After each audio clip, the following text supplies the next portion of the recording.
It's a great honor and a privilege to introduce Judith, Emanuel.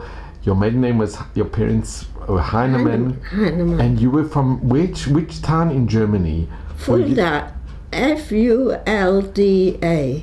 Fulda. And when were you born? What year? Do you remember? 1931. Well, I don't remember when I was a baby. No, but you know the date. 1931. 31. 8th of October. And growing up in Germany, you came from a religious background. Your parents were from? Yes.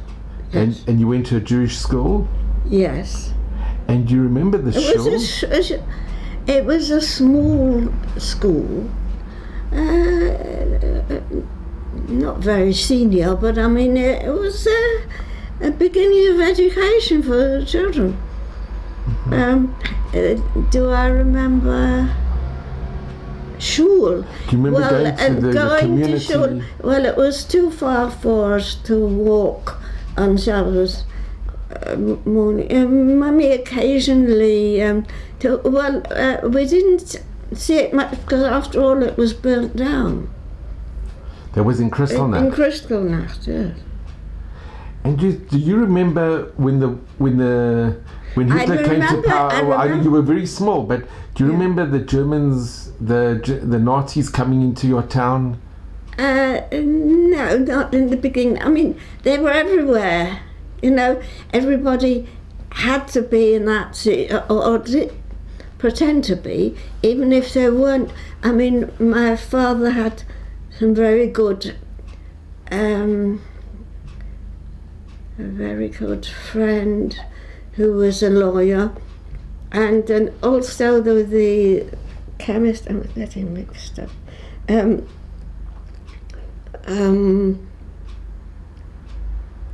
The chemist was a good friend of Eden in general. There were people who were decent, who were human beings, you know. They weren't all Nazis, but they had to pretend to be for their own good. Imagine if, well, I don't imagine it, but I mean, if something was the law, you know, if something had to be a police state, you know, and you just had to abide by their decisions, you know. And do you remember the signs on the shops and where Jews weren't allowed to go in? Well, it was quite general. Not every shop had it, but I suppose the bigger shops. I mean, look, we were only little children and we didn't go anywhere on our own. We had to go with a grown-up. And your parents, were they many generations in Germany? Yes. I don't know how many, but I mean it was going back as far as they could remember. On both sides, on your mother and your father's side? Yes. When there was no mixture, you know, we were. And what did you speak at home? Did you speak Yiddish or German? No, not Yiddish, no. You spoke we didn't German? know any Yiddish, or we didn't know. We spoke German. And your father was in the German army? He was in the German army in the First World War, because he had to be. He was most probably conscripted, like out of school, you know. And your grandfather, he was also? My grandfather, my maternal grandfather, was in the German army. That was in Eastern Europe. Actually, also my father-in-law was in Eastern Europe in the First World War.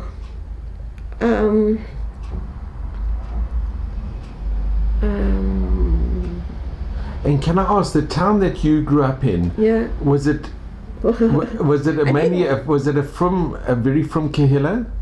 Fulda was from Kehilla, yes. Yes, and they came, and some of them, the Ralph, and a few people came, had the muzzle to come to Jerusalem, and they founded the Kol Yeshiva Kol Torah. Yes. Back again. Yes. And they got people, like my father, if they had any money, massa money or whatever. He didn't have a lot of money when I was working in a factory in England. And afterwards he got better jobs, but I mean, they got whatever people could give. They gave to Kol Torah Yeshiva. I mean, this country was built up from people. People gave donations. They gave. It was what they wanted, and they couldn't all come to Israel. It was a hard life here. If you've read about, I'm sure you've read about it and know about it. I don't know when you came, but your background. But I mean, it was a very hard life here, and about the Arabs, the Arab attitudes, and then that is a separate story. It was difficult because of the British had the white paper, and they made it difficult for Jews to come in as well. That's it. That's what makes me see red. And my daughter says I mustn't feel like it's all part of Min HaShamayim. But can I ask, when you were very young, you were 5, 6, when your parents saw that things were getting very bad. Yes. Well, you couldn't just go. You had no. If you hadn't got any guarantor, you couldn't just go. There were. I know in Lower Mine, near my grandparents, there was a family. There was a family. There was a family who went to Eretz Yisrael. They were bakers where they lived, I think. But and can I? Your father, did he work? Because when the Nazi Party came, a lot of Jews were forbidden. There were still Jews who had cases, what type of work did your father do? What was his profession? He was a lawyer. He was a lawyer. Yeah. And when did your parents realize that it was time to leave, when they really had to leave? Well, it was common sense for anybody who got any brain in their head. You know, you have to get out. Things were so bad that it was common sense. I mean, everybody who could did, if they could. I think there was a lady who lived, a Jewish lady who worked, a teacher, I think. A friend, and she said she hadn't got anybody to give her any papers, and she said, "I'll get my papers in the chemist." What she meant was she was going to commit suicide. Because it was so bad. It was so bad. Life wasn't. I mean, I had to hide, or I don't know. I mean, but that's what we heard. You know, you hear whispering going on. You know, children aren't supposed to hear that. And Kristallnacht in 1938. Yeah. You were very small, but do you remember it at all, or do you remember? Well, well, we didn't see it. It wasn't in our part of Fulda. It was in the where the Schule and some people lived in the Judengasse, the Jewish area. But I think when that happened, people really realized that it's time to leave. It was serious. It was very serious. And with your to burn all the schules and to burn Sifrei Torah and other safe forum, everything, and something else I haven't mentioned. That is, Schriete was forbidden. Yeah. We didn't have meat. Occasionally, poultry got through, chickens. But I remember we had fish every Friday night. It was, I think, as soon as the Nazi party came to power in 1933, Schritte was banned. Probably. Probably, but I mean, the children didn't know everything, we just know. I know that we had fish every Friday night, which I didn't mind. And when Kristallnacht happened, not only were the shuls burnt and the Sifrei Torah, but they took a lot of the people were deported and killed as well. Well, arrested anyway. Arrested and deported. And first of all, they when they arrested people and put them in concentration camps, and the concentration camps were not death camps at the beginning. It was Buchenwald and Dachau. Yes. But I mean, it got worse and worse and worse. And as they were victorious at the beginning, and they overran Europe and Poland and it was something that and Judith, who from your family went to Buchenwald? I don't know anybody else. My father. Your father. How did he manage to leave? Because in the beginning, they did let people out, and he was. I remember he was in the First World War, and he was injured a little bit, and his finger. He always had the scar, but it didn't. Things don't always start. Straight away as they're going to go on, it's got it mushroomed. Okay, and then things got really quite bad when you were walking in the street. I know you were very young, but we didn't go on our own. Even to kindergarten, we didn't go on our own. Were you scared to go outside your home? Well, we weren't let. We weren't. Our parents didn't let us go on our own. But when you went with your parents and you saw a Nazi or you saw a German soldier, you couldn't help seeing them because they were. But were you scared? Were you? I suppose. I suppose we were. I mean, we knew they were sunny as well. I mean, we knew they were our enemies, Did you ever ask why? Why do they hate us, or why? I don't know whether we were just used to the fact that. But we knew they were the good goyim as well, And my grandmother had a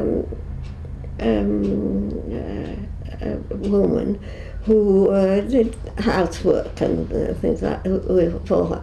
And over the age of 40, under the age of 45, they were not allowed anymore. Under 45. But then when she got married and she had children, and then when she was 45, she came back to my grandmother. She was a very faithful soul. I remember she was a fat woman, and she was so good, so trustworthy. And when the Nazis came and damaged our homes, wanting to be, she said, I'm going to the church to offer candles. Wow. I mean, you know, if they were faithful, they were faithful, you know. And there were mentioners among them as well. They were tarred with the same brush afterwards as, you know, but they weren't all Nazis. One has to be truthful and has to be fair. Tell us about the doctor that walked with your grandfather. Oh yes. In the small town where my grandparents lived, Lower Amain, they had a very good doctor, very faithful doctor, and he made a point of it. Just when, you know, when it started to get really bad, he walked arm in arm with my grandfather. And he wasn't Jewish? He was a guy. And mind you, his name was Dr. Meyer. Anyway, and so Grandpa said, "Don't do that, they'll see you." I said, "I want them to see me." It's amazing. You know, there were extremes. Yeah. I mean, one has to be honest. If people were good, in spite of whatever, everything, in spite of the climate and Nazis and everything like that, if they were good, it was there. They were the Chassidia Umasa Olam. The righteous amongst the Gentiles. nations. Gentiles amongst the nations. There were those, you know, even in everyday life, you know. Judith, you and your sister were very fortunate that your parents decided that they should go on the Kindertransport. That we should go. Well, because the point is that it was a question of getting people out, and they thought the people who were organised and thought of everything was, well, at least the children, and the people who from England, for instance, who sent their children to America, to unknown people they didn't know. They thought at least the children should be safe, because America was a long way away from Germany. It was more like, I mean, and people, Yidden and Goyim, sent children to America because they thought it was safer. I mean... Do you remember going with your mother to Frankfurt when you or do you remember saying goodbye to your father? I don't remember everything. It's a long time ago. But going to Frankfurt with your mother, you remember? Well, I think I do. And she took us to some very faithful, overnight, it was only overnight, we went to very good friends they had in Frankfurt. And there you went to the train station? You went to the train station? Yes. Do you have memories of the train station and going on the train and saying goodbye to your mother? No, and not sort of details in the train. We went by train. We went to go from Fulda to Lower Amain. We used to travel quite often to my grandparents. But I mean, I knew what a train looked like, and travelling by train in the old-fashioned days, in the Enid Blyton days, you know. But not like trains are today. And the train that took you to Holland, and then you... Yeah. Do you remember taking the boat to England? That is very hazy, to be honest. I don't know. We didn't sort of hardly knew what was going on. You know, a lot of people about and you know. But you have memories of going on the boat and coming to England?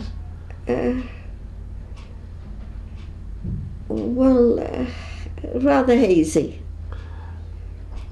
But you remember drinking the black tea?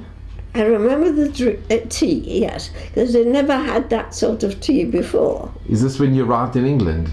Yes. And you didn't like the tea? No, well, I didn't like it. Well, you wouldn't like it without milk and sugar either, would you? And who came to fetch you in England, in London? Auntie Ruth, my Mummy's cousin's wife. Mm-hmm. Pretty lady. And you stayed in London for a while? Yes, with your sister? We stayed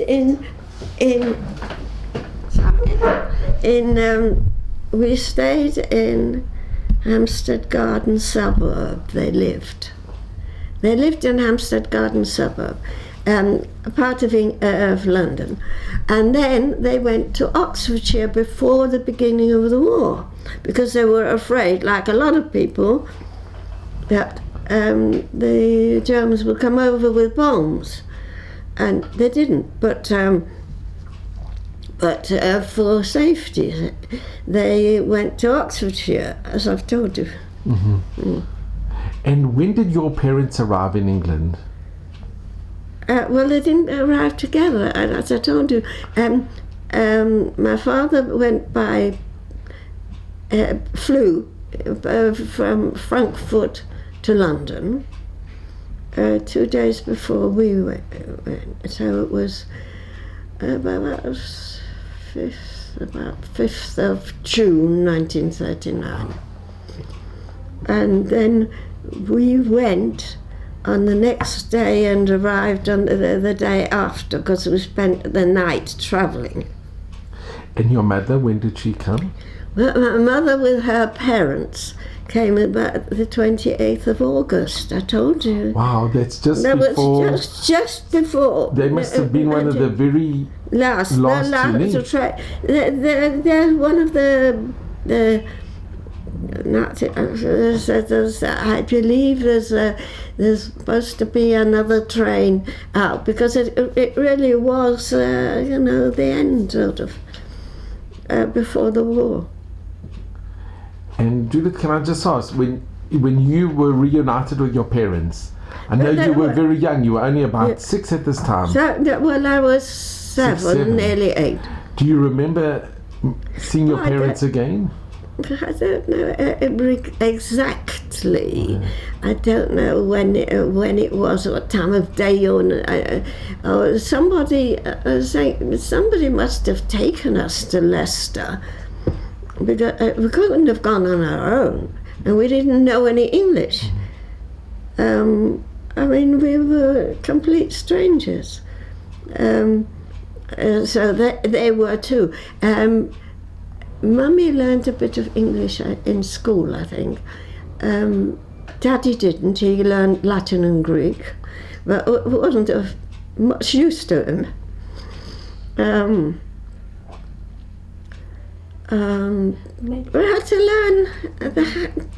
They just had to learn. Yeah, Mummy went to school in Leicester. Yeah. And she still keeps up with one of her old Goisha English friends. Really? Every year this friend writes to her.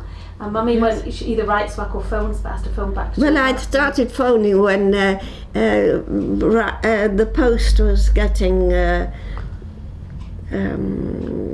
bit shaky. Yes, whatever you and want. in Leicester, they amazing people in the community, my grandparents. Grandfather, They did a lot. That wasn't full time. No. That was in Cheder. Mm-hmm. And Mummy sort of started the Chevre Kaddish. in Leicester? Yes, well, they'd got the things, Tachrichim, previously, obviously, they had done, but then they somebody asked my aunt, the mother of this person who got us out, and they and also Mummy and Grandma, they made the somehow, but it was the room was cold, and they weren't used to doing that sort of thing, and Aunt said that we're not going to do that again. We'll must have something ready. And anyway, they did. Mummy cut things out and made things and trained helped other people to make things. She couldn't do it all on her own, but they relied on her all the many years. Judith, can I just ask, did you have a lot of family that remained in Germany that couldn't get out? I don't know about a lot. Was there part of the family that, unfortunately, that didn't escape? Your father's grandparents? Your father's well, parents? my father's parents, but the point was that they were so not well that it wouldn't have been much good for them if they had got. I mean, my grandfather, in any case, had 3 strokes, so that was the end for him. My grandmother was always very weak physically, so I don't know.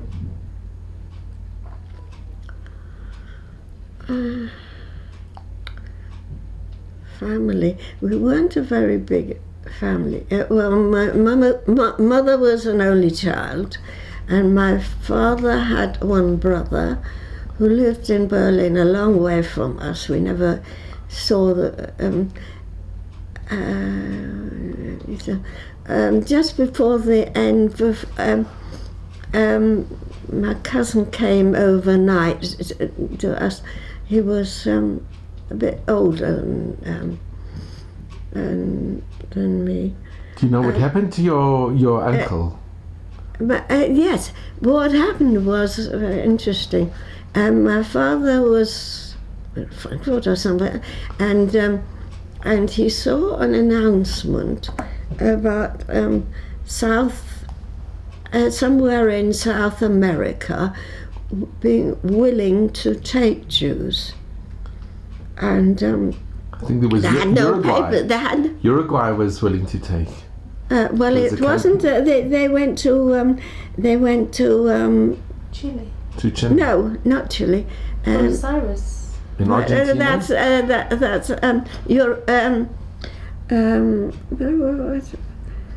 It was Uruguay, no? It wasn't Uruguay. It wasn't Uruguay. It was. But they went to South America. They went to South America, to Buenos Aires. In Argentina. Argentina. They went. It was Argentina, and my father saw this because my uncle and aunt didn't have papers. They had nobody to guarantee for them, so he went to them. They were living in Berlin. He went to them and he said, "You better get packing. Your train goes tomorrow night." Wow. They didn't know anything about it, so just they put a few things together, and they went. So they travelled.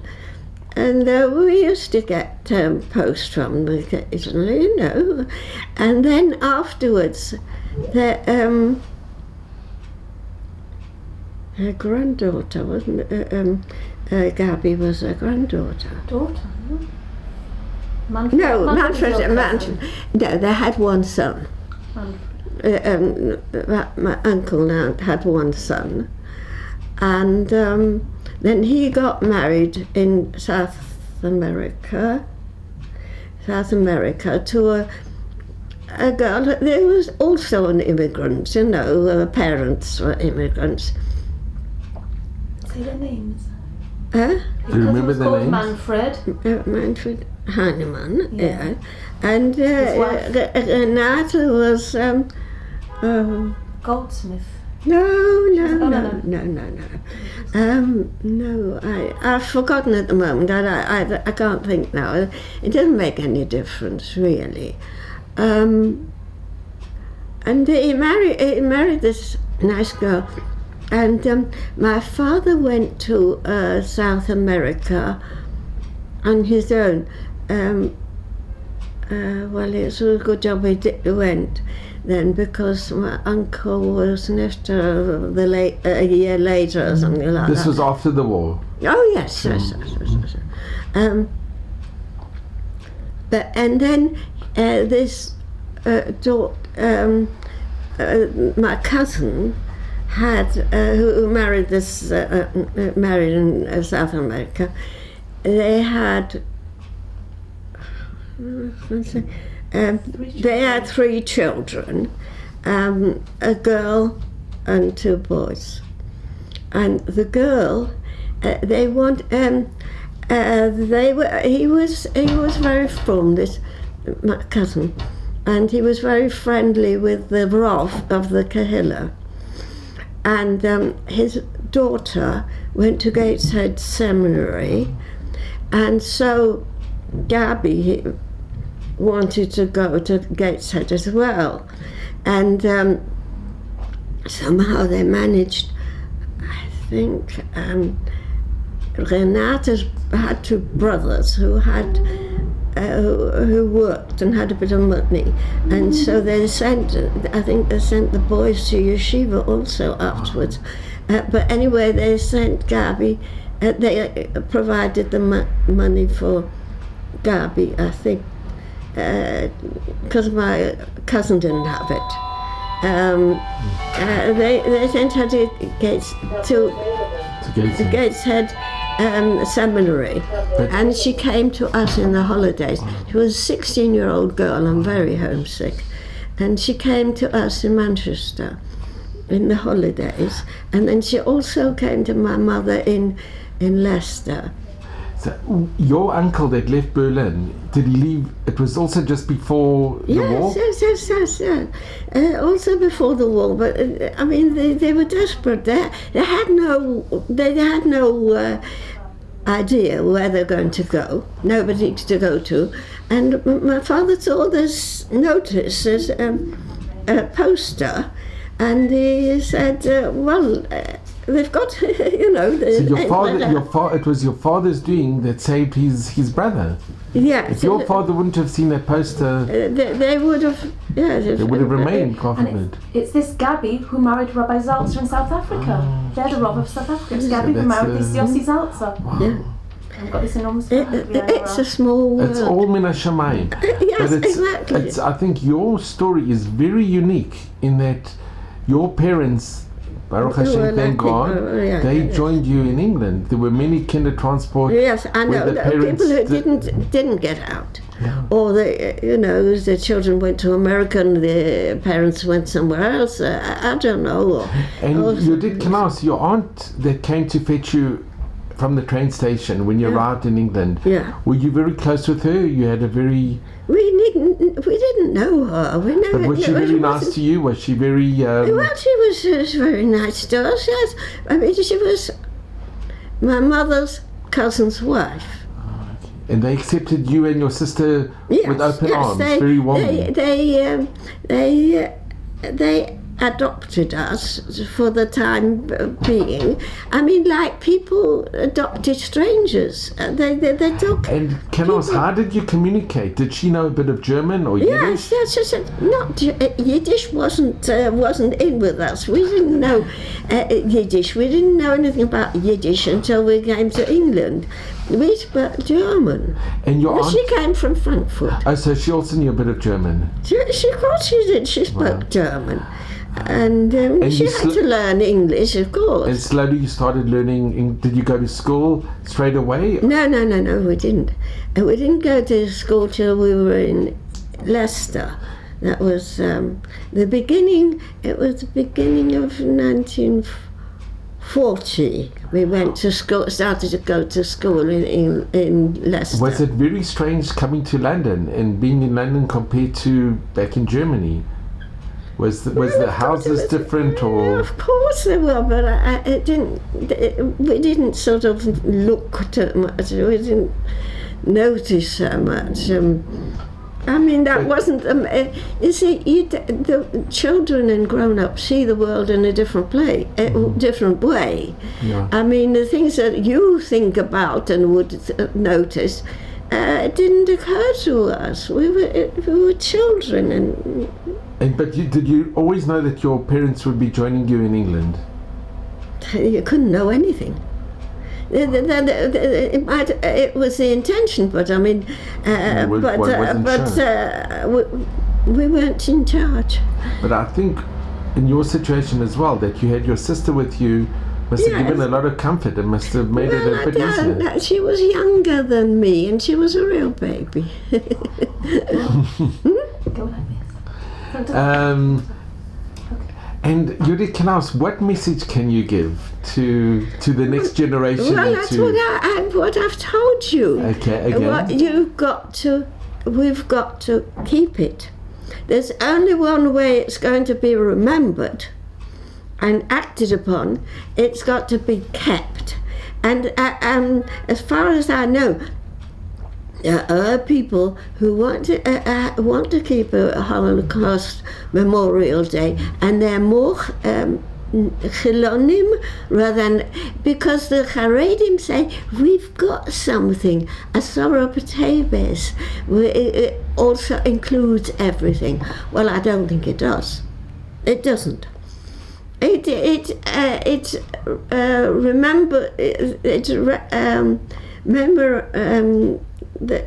Remember what happened to make him keep it, but nothing else would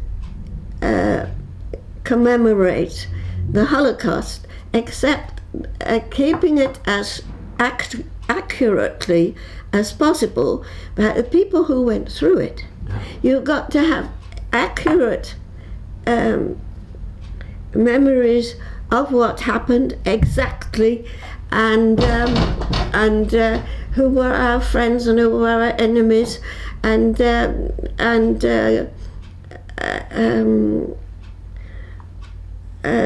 many thanks to the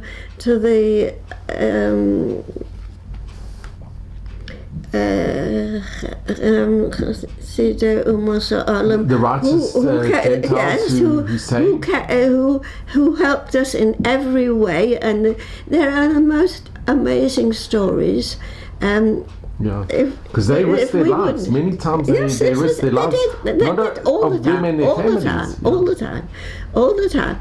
Anybody who's our friend anywhere risking their lives.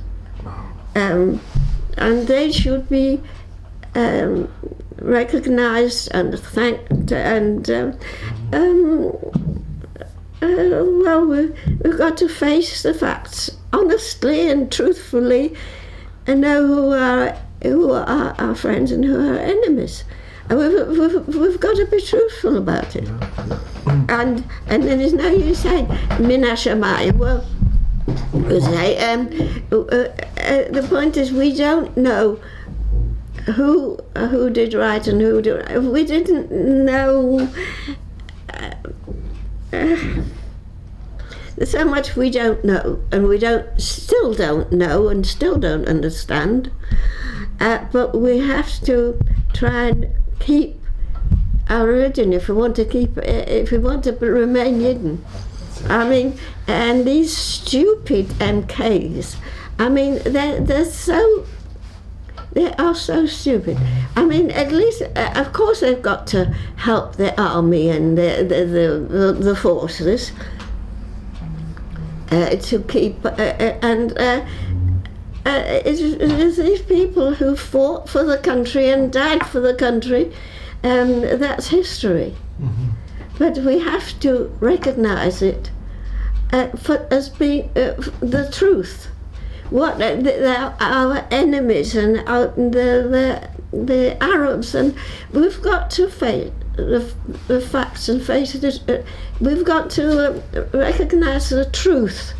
Well, I just want to thank you so much, Mrs. Emanuel. It's been such an honor to be with you and to hear your story. And what you are doing by relating, you are it's a testimony to what happened, well, and it will I be. don't know.